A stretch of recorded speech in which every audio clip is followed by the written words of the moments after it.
बिस्मिल्लाहिर्रहमानिर्रहीम। अस्सलाम वालेकुम। मैं हूं शकील कुरेजा। इस वक्त सियासी सूरत हाल तो गर्म है ही है। अब मुझे लग रहा है कि आईनी इदारे जो हैं वो भी आपस में आमने सामने खड़े हो गए हैं।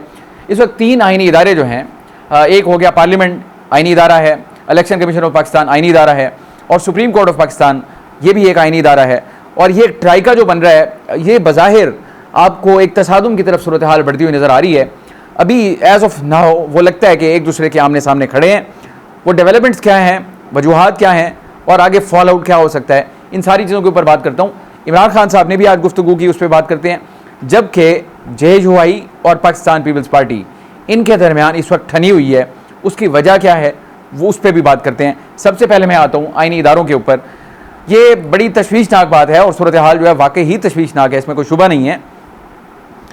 एक इशू जो है बुनियाद है वो इस चीज़ की, और वो है मखसूस नशिस्तें।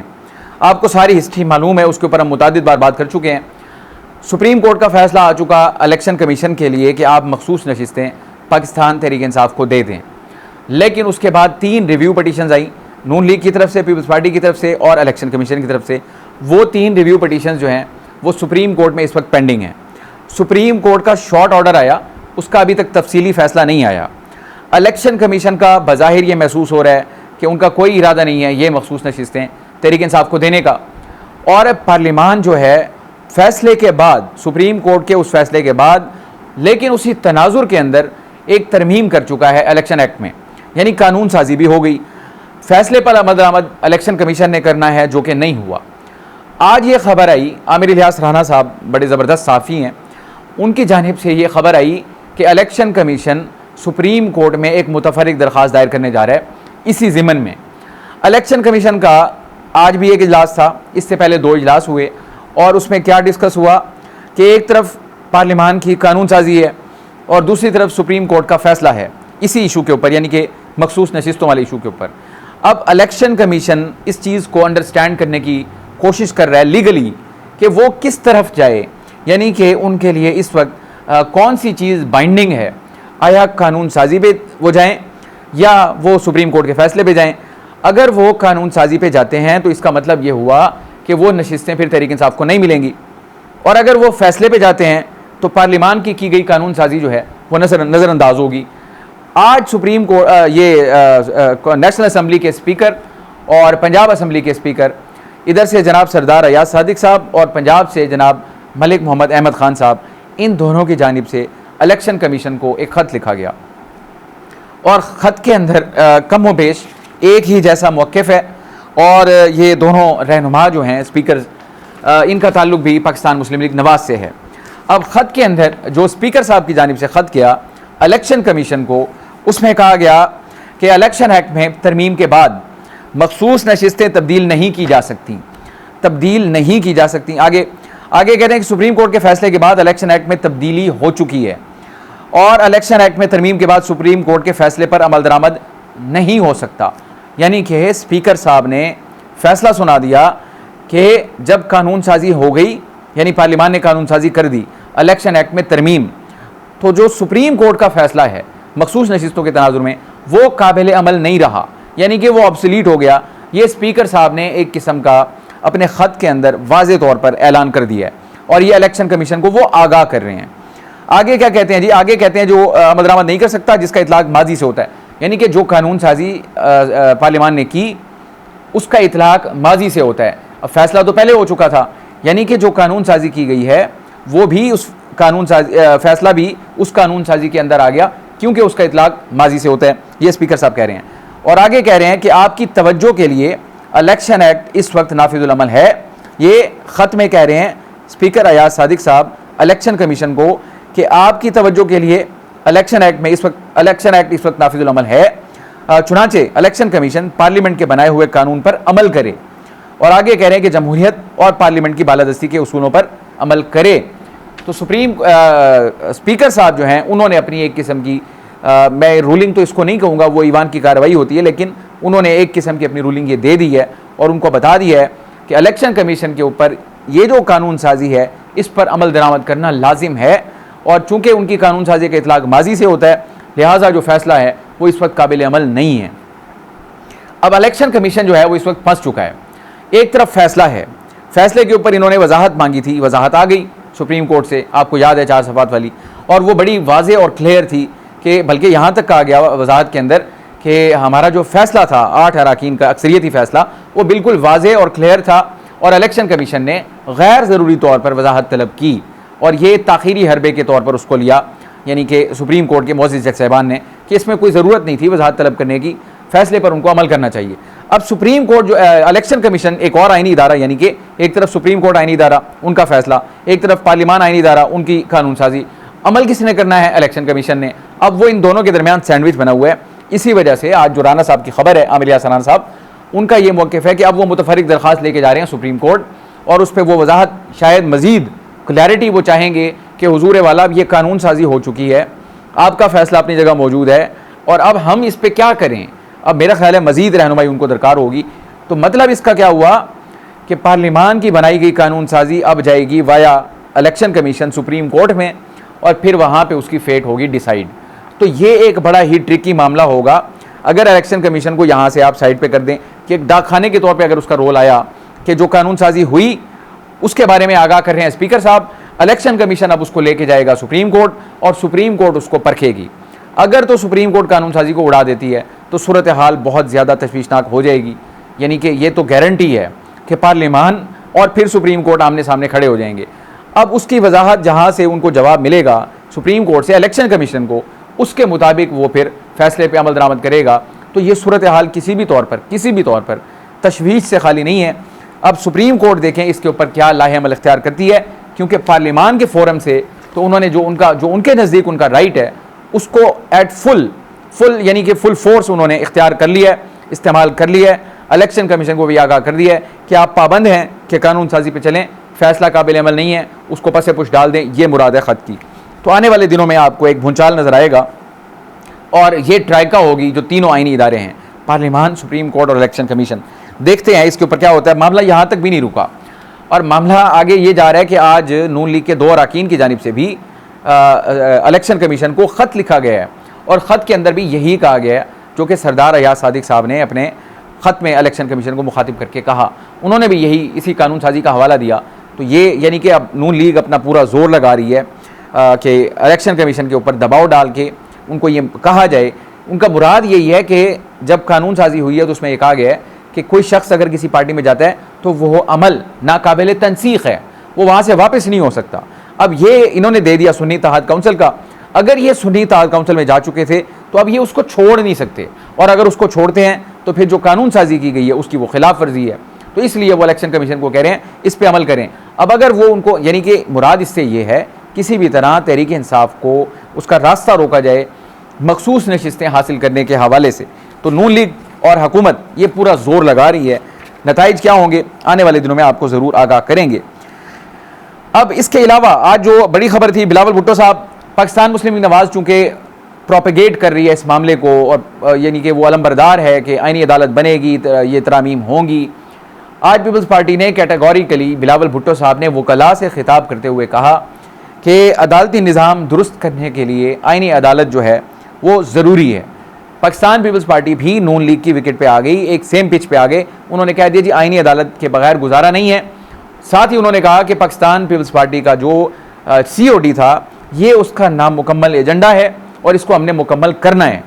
जबकि आज ही के दिन लाहौर के अंदर आपको मालूम है जो लॉयर्स कन्वेंशन था, उधर से भी इतनी ही फोर्सफुली कहा गया कि किसी भी तौर पर किसी भी सूरत में कुछ भी हो जाए ये आईनी अदालत हमें कबूल नहीं होगी और हम नहीं बनने देंगे, सुप्रीम कोर्ट के ऊपर एक और अदालत नहीं आने देंगे।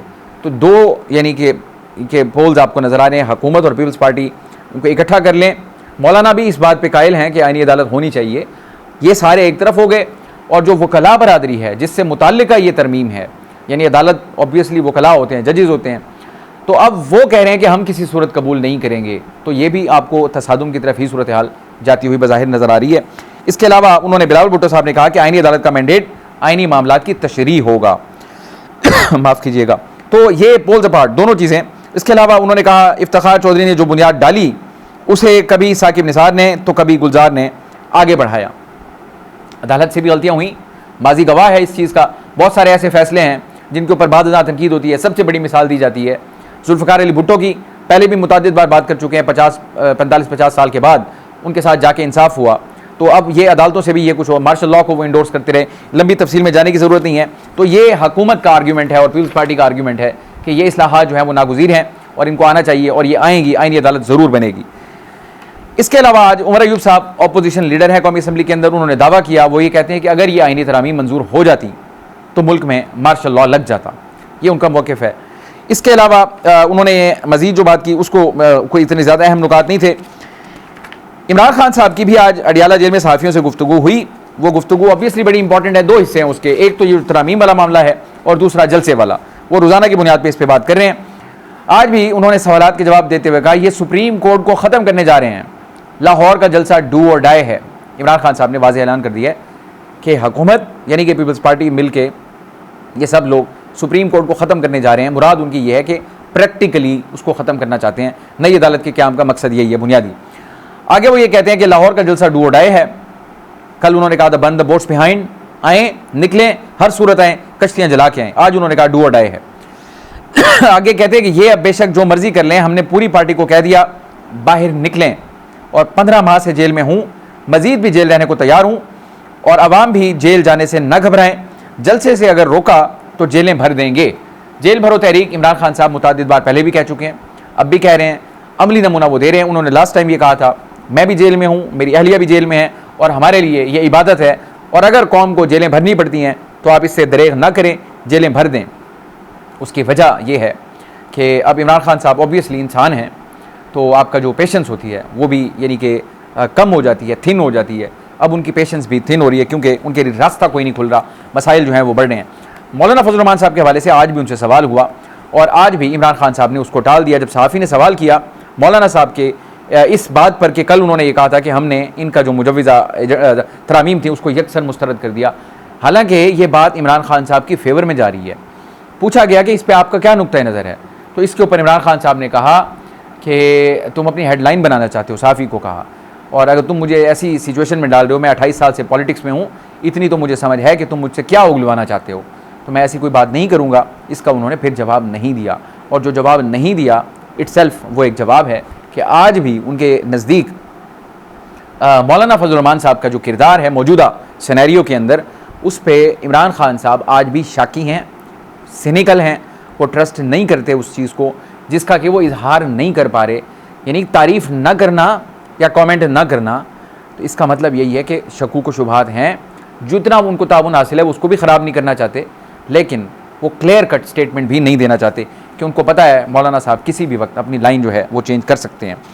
अलीमा खान साहबा की मुलाकात हुई, उन्होंने भी अडियाला जेल में मुलाकात के बाद गुफ्तगू जो की, मैं उसके कुछ जुज़ियात रख देता हूँ। उन्होंने कहा हम हर चीज़ के लिए तैयार हैं और अगर इन्होंने करबला बनाना है तो हम तैयार हैं, लाहौर में निकलेंगे, पूरा लाहौर निकलेगा, अगर ये रुकावटें रखेंगे तो हम हटा देंगे। और आगे कहा लोगों को इतना मुश्किल में न डालें कि कल आप नताइज बर्दाश्त न कर सकें, सख्त बात है।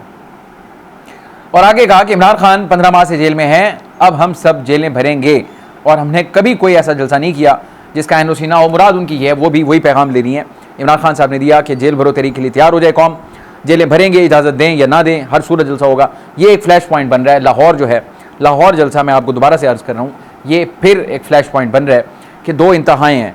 मरीम नवाज़ साहिबा किसी सूरत इनको इजाज़त नहीं देंगी जलसे की, ये पॉसिबल नहीं है। अगर उन्होंने इजाज़त दे दी तो फिर उनके लिए मुश्किलात होंगी और अगर वो इजाज़त नहीं देती तो फिर बहुत ज़्यादा मुश्किलात होंगी दोनों के लिए, मुल्क के लिए भी, कौम के लिए भी, नून लीग के लिए भी और तहरीक इंसाफ के लिए भी।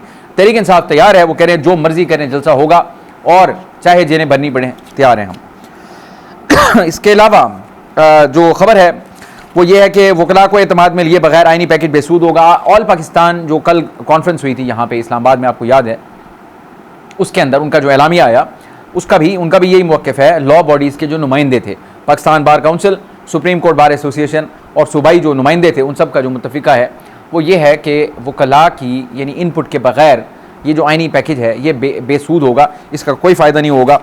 इसके अलावा एक नई कंट्रोवर्सी इस वक्त खड़ी हो गई है, वो है JUI और पाकिस्तान पीपल्स पार्टी, ये एक दूसरे के आमने सामने आ गए हैं।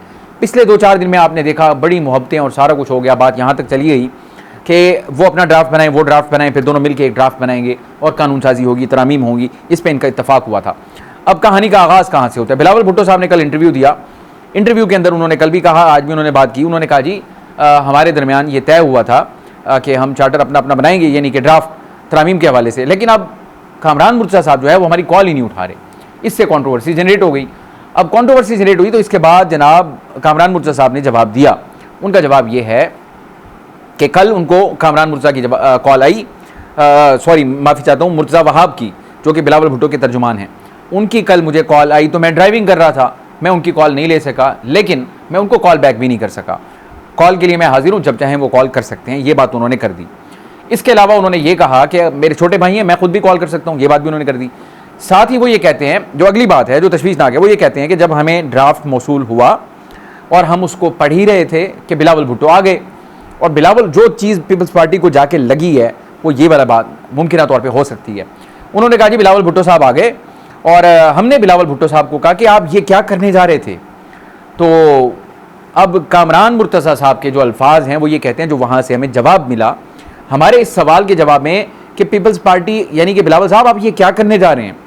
आर्टिकल 8 में जो तरामीम है बुनियादी हकूक़ से मुतालिक है।